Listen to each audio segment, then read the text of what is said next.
sector, we are a huge knowledge hub. The industry should be the first place that people go to when they are looking for anything to do with employment.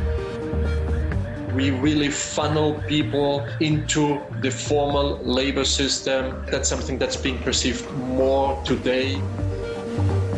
I think flexi staffing will be the go-to when it comes to the form of employment across a lot of sectors and industries. So medium to long term, we are very, very optimistic.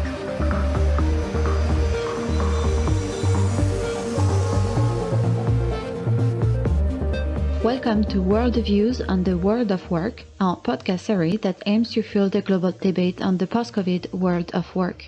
This podcast is part of the big conversation that the World Employment Confederation is having with employment experts and national recruitment federations from around the world. From Europe to South America, from Africa to Oceania, from Asia to North America, you'll hear views on how to manage the immediate health crisis and ensure safe return to work. We will also discuss how to articulate the longer-term vision for a post-COVID world of work and what role the global employment services sector can play in delivering this vision. For today's episode, we will be traveling to Ireland, India and Chile to hear the views of Geraldine King, CEO at National Recruitment Federation in Ireland, Loïc Batian, President of the Indian Staffing Federation, and Alfred Buchist, Managing Director at Agest, Asociación Gremial de Empresas de Administración y Externalización de Recursos Humanos in Chile. So let's hand you over to our host, Tom Hadley. Merci Manon. So let's get some world views on the world of work, and let's start over in Ireland with Geraldine. So what are you currently seeing, particularly with regards to specific sectors? Good evening, everybody, or good morning, wherever you are in the world. Delighted to talk to you, Tom. Okay, so a lot of roles have changed, a dramatic shift here in how and where we work. I think for Ireland, we are seeing new roles emerging, which is good. A lot of opportunities, we think, in the logistical space. A lot of shopping online now has created a lot more warehousing positions. And technology as well, I think there's a lot more roles going to appear there because technology will also aid automation in these particular logistical spaces. Mm-hmm. There's also, interestingly here in the jobs market, a new position for drone pilots. That's a great example and perhaps one where you could see real transition opportunities, for example, from the aviation sector where we're seeing a big impact. So thanks a lot for those practical examples. Let's nip over to India. So are you seeing some potential growth sectors over there, Loïc? IT industry for sure. The banking and financial services industry for sure. E-commerce is growing in a very, very big way. We've had a great agricultural cycle this year, and the spend by the government, both on the manufacturing side and on the agriculture side, will potentially open up future large industries to India. India is also trying to become a magnet for the world when it comes to manufacturing is concerned. And if that degree of policy measures that the government is already taken or planning to take could significantly change India's fortunes when it comes to manufacturing. And I guess that shift could have real implications, not just for the jobs market in India, but for wider society. If India were to get its manufacturing right, then I think the transition of the labor from the rural economy to manufacturing, from manufacturing to supply chain and logistics, e-commerce and retail, from there to, banking and financial services, from there to white collar and knowledge economy, then the pyramid will be complete. Wow, that's really huge, isn't it, in terms of development? So let's nip over now to Chile, to Alfred. What are some of the broader world of work changes that you're noticing? I mean, one thing that's here to stay is everything that's related to home offices. I mean, that's never going to go away. Another bigger trend that I'm seeing is we're going to see an even more blurred line between job and private life. Yep. It probably started out with the cell phones, with the smartphones 10 years ago, but now that you're working from home, it's even blurrier, and then sometimes people send emails at 9 in the evening and others at 6 in the morning. Yes, and I remember doing some media interviews actually a few years ago on whether there should be regulations in place to basically make it illegal for employers to contact staff at certain hours. And I do know that in some countries such regulations are already in place. Alfred, what other sort of practical implications do you see?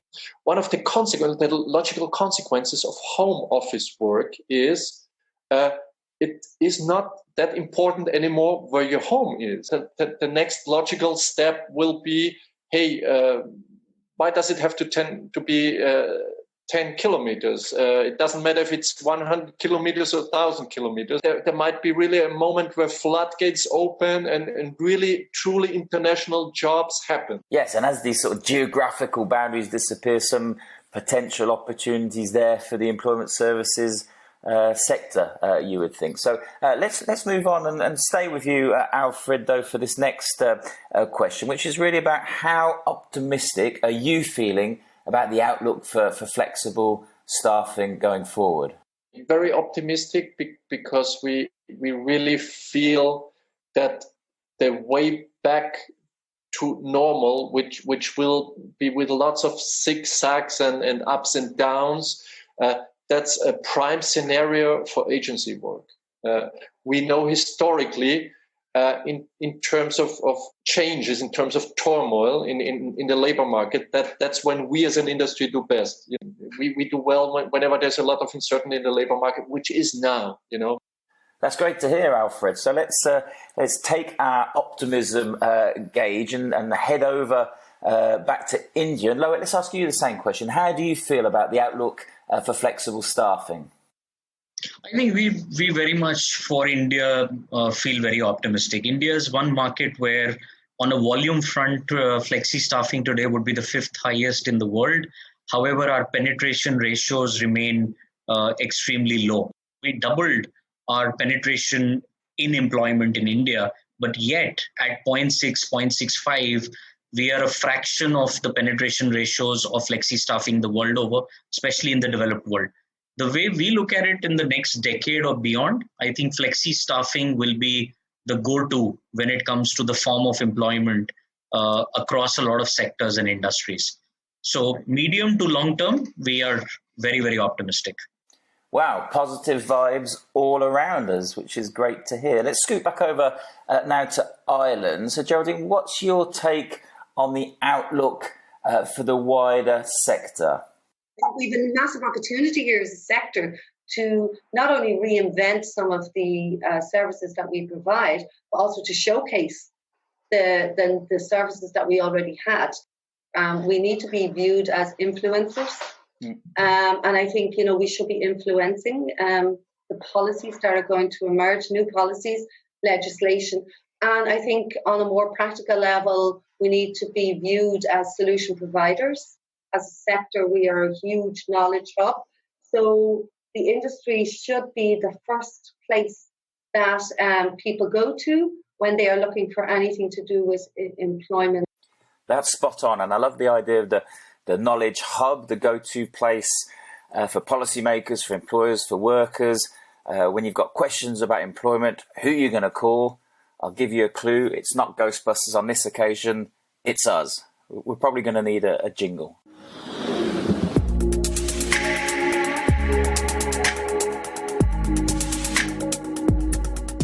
So here's another question for you, Geraldine. When will we know that we have made that step change, that we've really cracked it?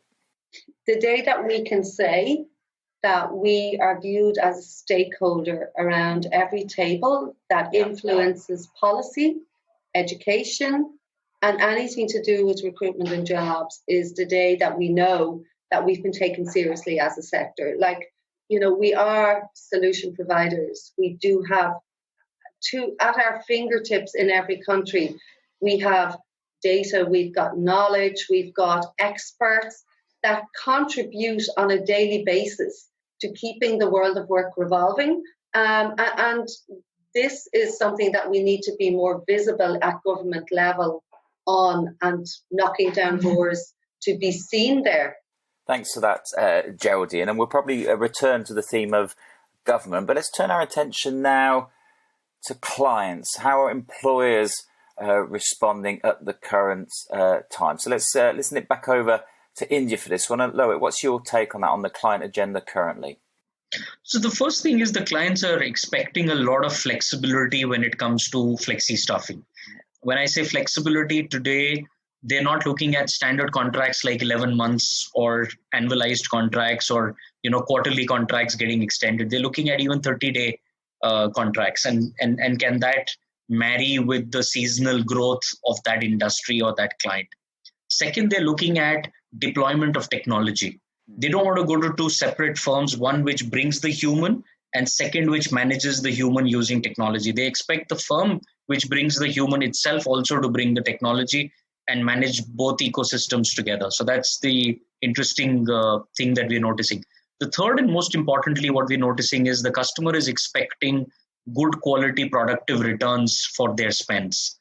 So while in the past, the customer said, your job ends with getting me the person at my gate, now the customers have started saying, will you help me in ensuring that while that person is inside my gate, the person is also productive enough? And what can we do together to ensure that? So quite a radical change there, potentially, in how you sort of quantify the impact of our sector, but also how you create commercial differentiation for individual businesses in our sector. So thanks a lot for that, Loic. Let's go over back to Chile now. Now, Fred, what are you seeing in terms of the perceptions of the client community at the current time?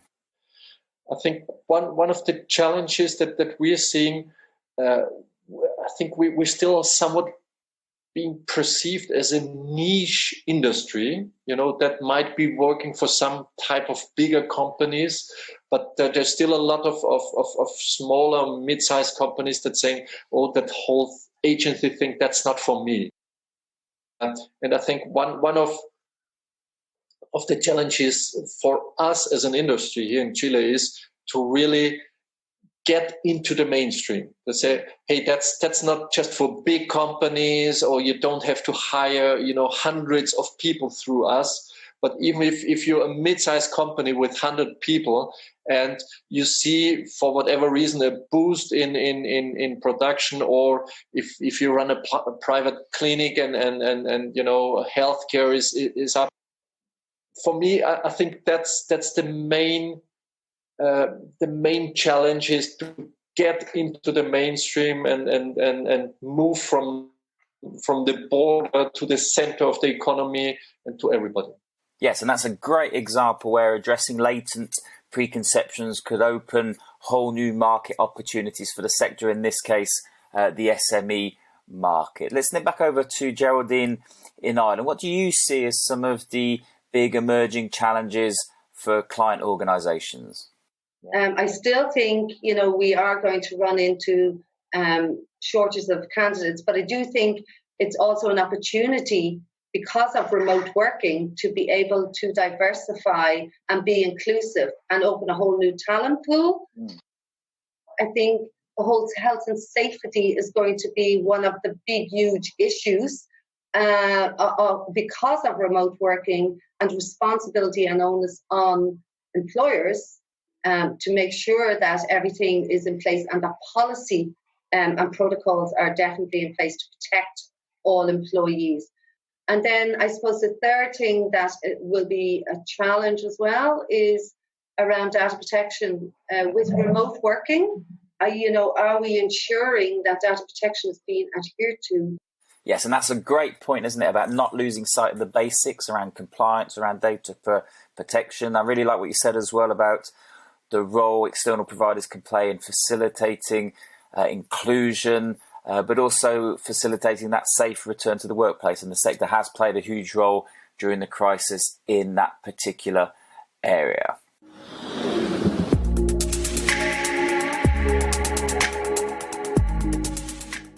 So let's turn our attention now to government, to public policy. And let's turn to Loic in India. What are some of the areas where you would really like to make an impact?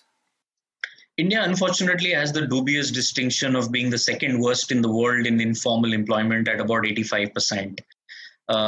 It's about 70 plus years post-independence, if we were to say, and it's, we've been able to create only 15% formal employment. The aspiration of the young youth which is coming out of colleges today is not to have informal employment, but a form of, cover over themselves as a formal employment. Yes, and I believe some of the taxation rates for flexible staffing create a bit of a barrier for progress in India. The entire invoice value is taxed at about 18%. Things like that. In terms of when you come into formality, what are the different challenges that you face in terms of policy, social security, cost? How does one arbitrage that to skills? How does one arbitrage that to productivity? I think that's where flexi staffing companies will come.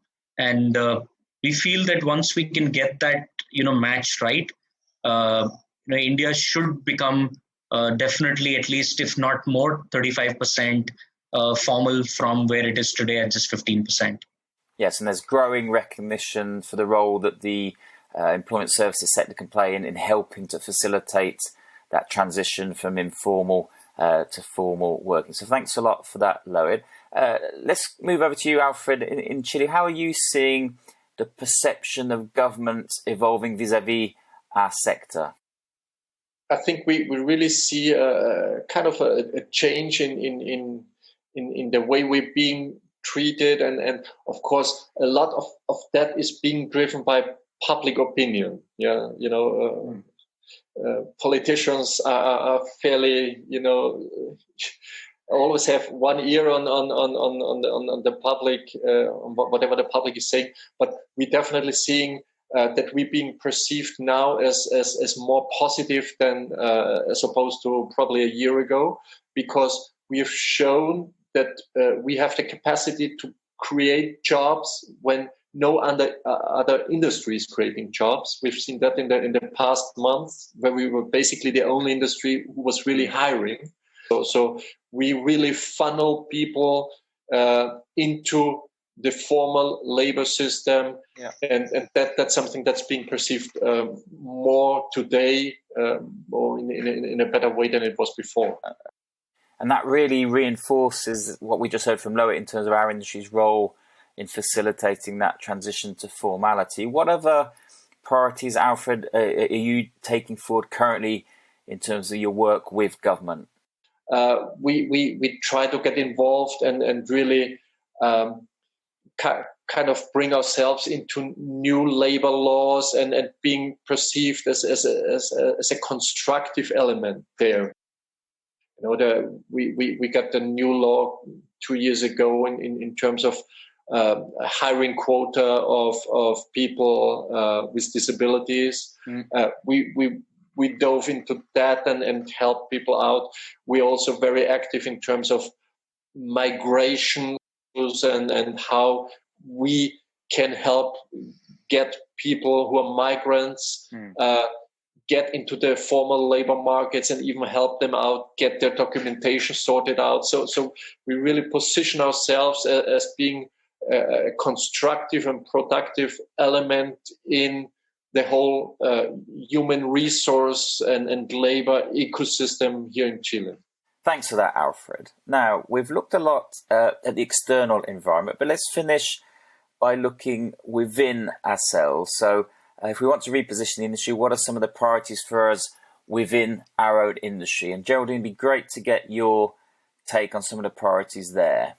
I think the professionalization of our sector will be key in how we're perceived. And part of that will be that as a sector ourselves, we need to start looking and knocking down doors in governments in being able to position ourselves on the education spectrums as serious academic programs. Fantastic. And some great work happening in Ireland with regards to qualifications in the recruitment sector. Let's turn to Loit in India. So how are you seeing our industry being perceived as a good sector to work in? So just get your take on that. We've noticed that the attractiveness of the industry has suddenly increased in the eyes of everyone, because employment as a buzzword is today a few notches higher than even information technology. So because it's created such a buzz, people from outside the industry have started to come to the HR industry, especially to the staffing industry, staffing segment. Staffing companies are also attracting or trying to attract talent. They're getting people from consulting, they're getting people from information technology and tech platforms and tech backgrounds, because you need new thoughts of how you want to deal with your stakeholders.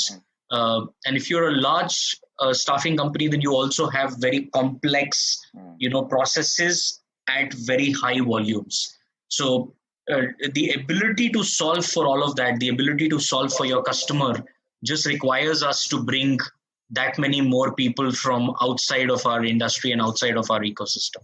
Thanks for that, Lohit. And perhaps final word then to Geraldine. Again, looking at this from the internal perspective, what will we need to see from industry leaders going forward? I think trust is going to be one of them. I think also as well the ability to be able to identify the well-being of your staff. Leaders have to be able to identify when somebody is struggling, where before on a one-to-one, face-to-face, it's quite easy to identify things like that. It's much harder to do that when people are working remotely. Great stuff. So a need for new leadership skills, perhaps underpinned by some new internal policies as well. Maybe every company handbook is going to have to be reviewed as well. There's going to be lots of writing there.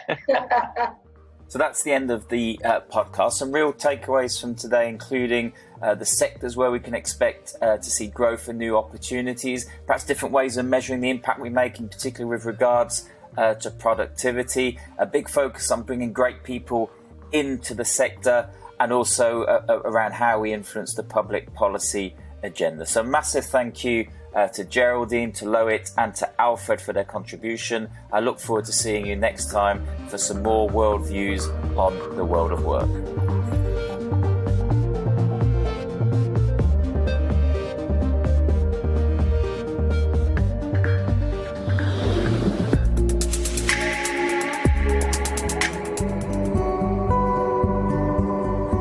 Thanks for having joined us today.